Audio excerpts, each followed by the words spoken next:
Hey, everybody, welcome back. Ready for another deep dive? Definitely. Awesome. Today, we're going to be looking at Chapter 3 of Guiguzi. Interconnections, right? Yeah, interconnections. I think it's a really interesting chapter, especially relevant, I think, for modern times. What do you think? Oh, absolutely. It's amazing to me how, Guiguzi writing all those centuries ago really seemed to tap into something very fundamental about, human nature and the way we connect. Yeah, yeah, And, it's as relevant now as it ever was. totally, totally. And to jump right in here, to really understand what he's getting at in this chapter, I thought we could, go passage by passage, break down each line, really, really try to unpack the wisdom here. That's good. All right, so passage 1 starts with this, I think, really interesting kind of paradox. He says, in the affairs of rulers and ministers, or the dynamics of hierarchy, there are those who are distant, yet intimate, and those who are close, yet estranged. Yeah, right off the bat, he's challenging our assumptions about, like proximity and influence. Yeah. It's not necessarily the people that are physically closest to us that have the most, impact on us. Okay, so let's unpack that first line. So he specifically mentions rulers and ministers and dynamics of hierarchy. So is this something that's just about, like, kings and queens in ancient courts? Or can we kind of extrapolate this to other contexts? Yeah, exactly, exactly. Is there a broader application here? Yeah, for sure. I think anytime you have a power dynamic, whether it's a boss and employee, a teacher and student, even parent and child, Right. These principles apply. So even in, like, the modern business world, Absolutely. you have CEOs, they have their advisors, but the person that actually might understand their vision the best is some mentor that lives across the country. Exactly. Yeah. It's not about being physically present. It's about something deeper. Yeah, yeah. Yeah. So, and that leads us to this paradox, right? So he says, those who are distant yet intimate, and those who are close yet estranged. Mm. It's like someone can be, like, miles away, but feel closer to you than someone sitting right next to you. Yeah, it's kind of counterintuitive. Like, even in our own lives, we have friendships. Yeah. We might talk to somebody every day, but not really connect with them on the deep level. Yeah, And then there are people we only see once a year, but it feels like family. totally. So what makes that difference? Like, what is Guiguzi hinting at here? I think it's something deeper than just physical presence or, how often we see somebody. Right.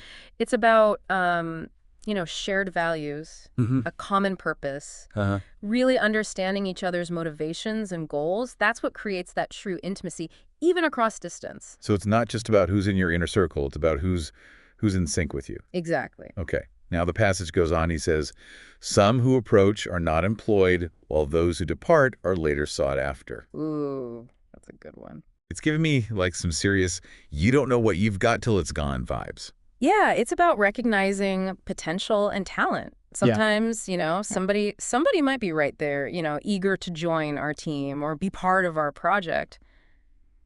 But we overlook them, Maybe Yeah. they don't fit our preconceived notions, or we just don't see, their unique strengths. Yeah, yeah. It's like passing up on a job candidate Yeah. because they don't have the, the right experience, Mhm. only to find out later, like, oh, they were a rock star in a different field. They could have brought so much to the table. Exactly. And then there are those who leave, maybe by choice, maybe not, but their absence creates a void, Suddenly we realize what they brought to the table, their skills, their personality, their way of thinking, and we wish we hadn't let them go. Yeah. Okay. So it's a lesson in being open-minded, right? Absolutely. Looking beyond surface appearances Yeah. and really considering what someone brings to the table, Yeah. even if it's not immediately obvious. Now, the passage concludes with this, I think this other really kind of thought-provoking line. He says, some advance daily yet remain unreceived, while others are heard from afar and evoke longing. Mm. Okay, so what's going on here? Well, I think this speaks to the power of, timing, strategy, and really understanding the other person's needs and desires. Okay. Somebody might be constantly trying to get our attention, but their efforts fall flat because it's not the right moment or their approach just doesn't resonate with us. Yeah. It's like that friend who's always, pushing their, business opportunity on you, even when you've, like, made it clear you're not interested. Yeah, yeah. And it becomes, like, annoying, Yeah, their persistence becomes a turnoff. Exactly. Exactly. Mm. But then there are those who just, like, Reach out occasionally, maybe with a well-timed message or a gesture that shows that they get And you. understand your situation. Exactly. And their impact is like so much greater because it aligns with, maybe what you need or your current goals. It's that saying, strike while the iron is hot. Knowing when to act and when to hold back is crucial. Yeah, yeah. It seems to be about like knowing your audience too, right? Yeah, absolutely. Understanding what they need, how to best communicate with them. Yeah, Guiguzi is highlighting the importance of being attuned to the other person's state of mind, their emotional landscape, Right. what motivates them. Yeah. Wow. So much wisdom packed into just these like first few lines. Yeah, it's incredible. Really sets the stage for what we're going to be talking about as we delve deeper into this chapter. Yeah, the complexities of relationships, looking beyond surface appearances. Yeah. There's so much to unpack here. Absolutely. I think that's a great point. It really is amazing how Guiguzi takes these like big ideas Yeah. and gives us practical tools to apply them. Totally. So I'm ready to see how he builds on this in the next passage. All right. Well, passage 2 introduces this fascinating concept of inner bindings, these invisible forces that shape our connections. Okay, I'm intrigued. Let's hear it. Okay, so it reads, all affairs have inner bindings rooted in their beginnings. These bindings may arise from virtue, alliances, wealth, or beauty. Guided by one's intentions, one may enter or exit, draw near or grow distant, approach or withdraw, seek or contemplate at will. Okay. So let's break this down. So he starts by saying all affairs have inner bindings rooted in their beginnings.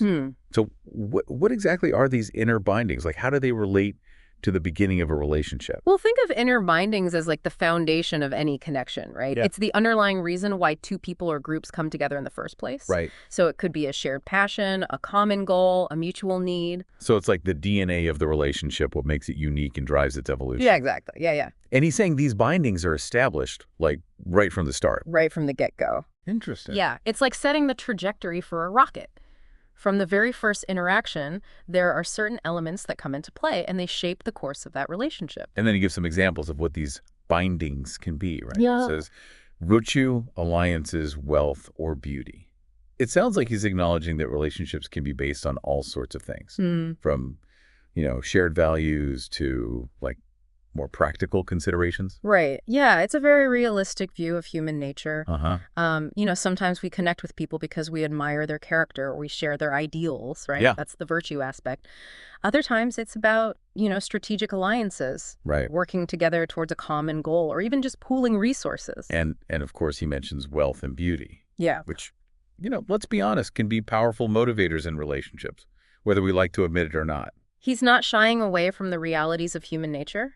Sometimes people are drawn to each other because of what they can gain materially or because of physical attraction. But even with those, like, more practical bindings, there still needs to be some level of alignment, right? Sure. To make it work. Yeah, and that's where intention comes in, because he says, guided by one's intentions, one may enter or exit, draw near or grow distant, approach or withdraw, seek or contemplate at will. Okay. So it's like saying, once we've established that connection, we have the freedom to kind of navigate it. Right. Based on our own goals and desires. So it's not about being stuck in a certain dynamic. Yeah. You have the agency to choose how you want to engage. Absolutely. Okay. You can deepen the connection, maintain a certain distance, or even choose to walk away entirely. Right.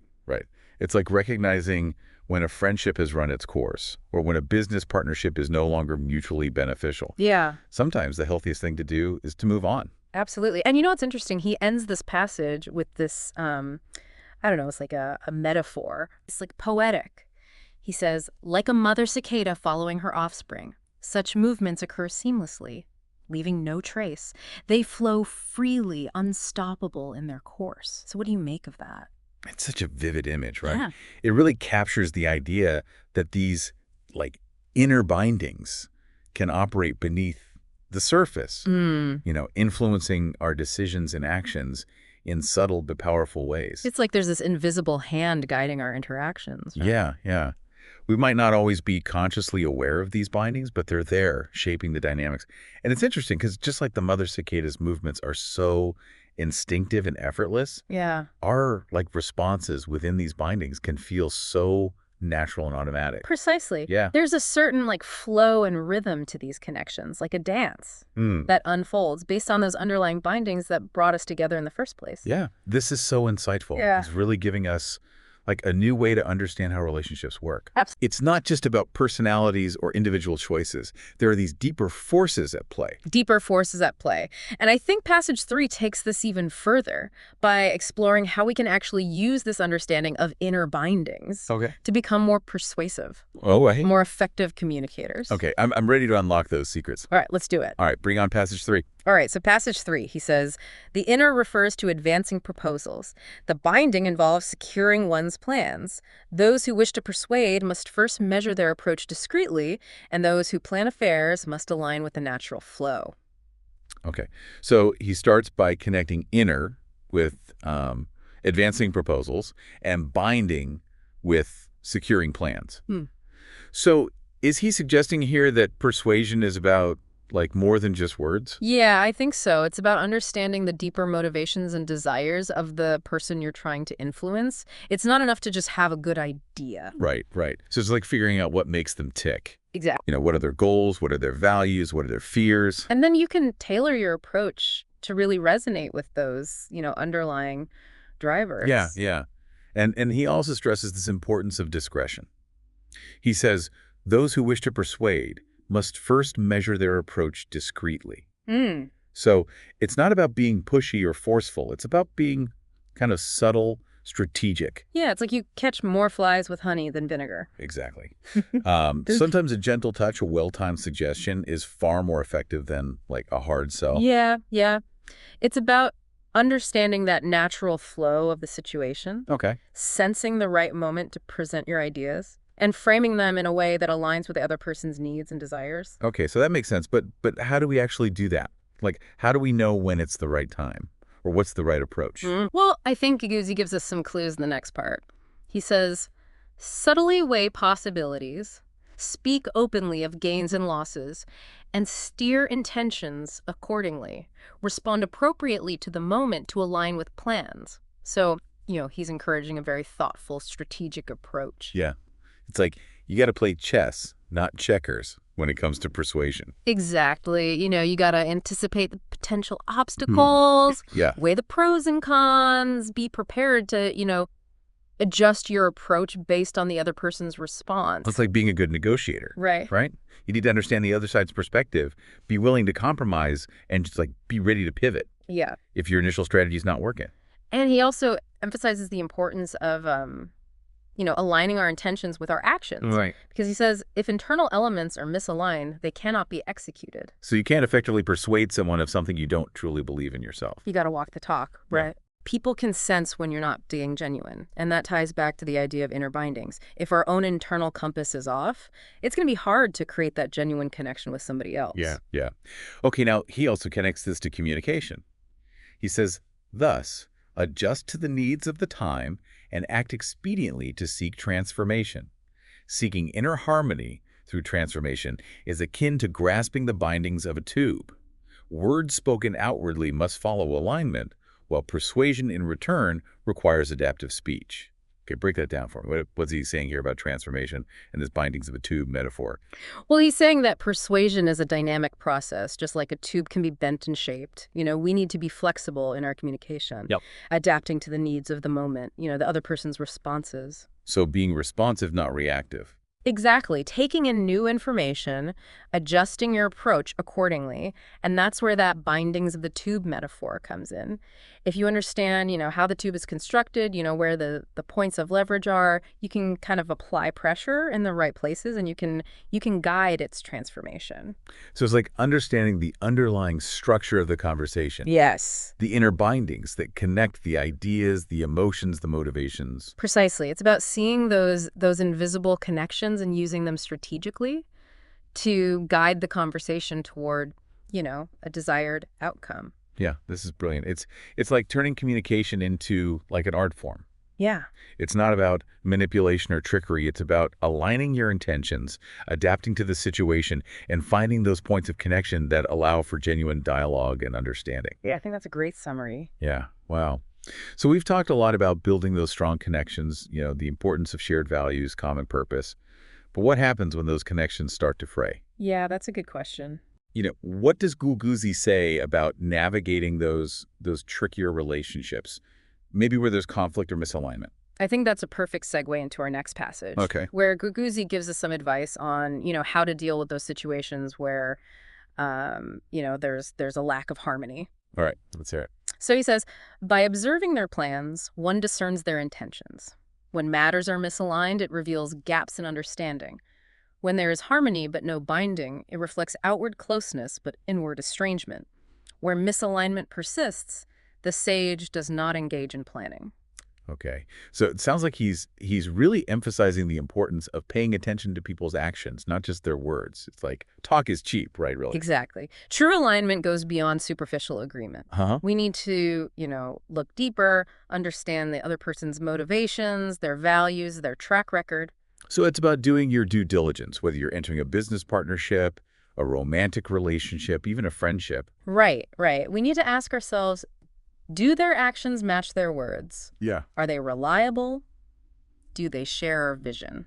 And he also warns against harmony but no binding, which sounds like, those situations where people pretend to be on the same page, but they're secretly, working against each other. Yeah, it's like those frenemies, right? Yeah, yeah. Who act all chummy to your face, but then gossip about you behind your back. Or, a business partner who smiles and nods in meetings, but then undermines your projects. Yeah, it's all about appearances. There's no substance. And Guiguzi seems to be saying it's better to just walk away from those situations than to get, entangled in a web of deceit and manipulation. Yeah, he definitely advises caution. Yeah. He says, where misalignment persists, the sage does not engage in planning. So, sometimes the wisest course of action is to just disengage. It's a tough lesson. Yeah. But an important one, right? Absolutely. We've all been there, where we've invested time and energy into a relationship or a project that wasn't truly aligned with our values or goals. Yeah. And it's a reminder that we have that power to choose who we collaborate with and to walk away from situations that are no longer serving us. For sure. Okay. Now, the final passage in this chapter really brings everything together. I think it offers this powerful vision for how we can apply these principles to create a more harmonious and fulfilling life. Yeah, it's really beautiful. So it reads, thus, it is said, acting without recognizing the type leads to opposition. Persuading without understanding the sentiment results in failure. Only by grasping the sentiment can one craft strategy, allowing movement in or out, binding or unbinding. Hence, the sage establishes affairs through foresight, using these principles to harmonize all things. Okay, so it feels like a culmination of all this wisdom he's been sharing, right? Yeah. It's a reminder that true effectiveness comes from aligning our actions with a deep understanding of the situation and the people involved. It's a call to action. We need to be more than just passive observers. Right. We need to be active participants, shaping our relationships, Yeah. influencing the world around us. But he also cautions us against acting impulsively without a clear understanding of the context.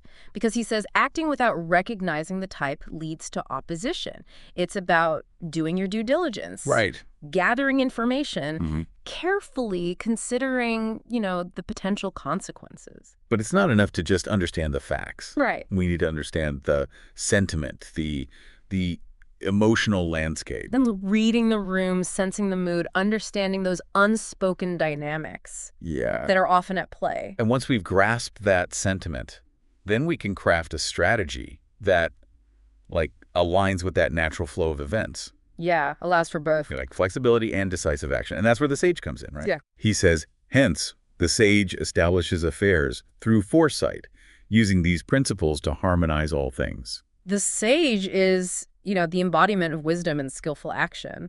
They see the interconnectedness of all things, and they act in ways that promote harmony and balance. Yeah. It's an inspiring vision, but it also feels incredibly daunting. How can we mere mortals cultivate this kind of sage-like wisdom? Well, it's a lifelong journey, but I think Guiguzi has given us a roadmap. By cultivating self-awareness, practicing observation, aligning our actions with our values, we can all become more skillful navigators of our own lives Yeah. and, make a positive impact on the world. It's all about those interconnections. Exactly. Well, this has been another fascinating deep dive. I hope you enjoyed exploring the wisdom of Guiguzi with us. And until next time, keep those interconnections strong.